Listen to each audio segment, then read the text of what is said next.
रौशन सर के भाई प्रिंसया नमक परनवा गेलैगे बहिनी।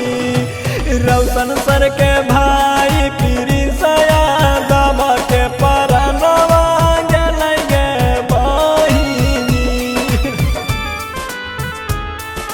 रौशन सर के भाई प्रिंसया नमक परनवा गेलैगे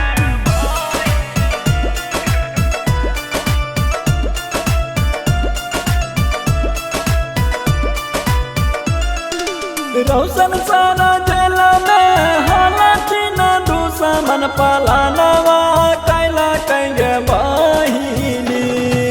रौशन सारा जेल में हालतिन दुश्मन पलानवा कैला कैगे बहिनी। रौशन सर के भाई प्रिंसया नमक परनवा गेलैगे बहिनी।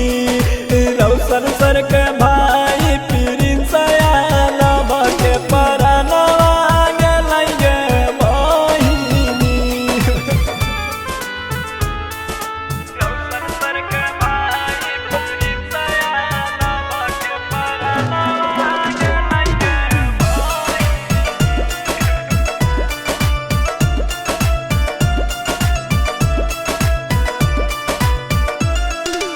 पूरे बिहार में जन बिंदु के नमवा हो कैगे बहिनी।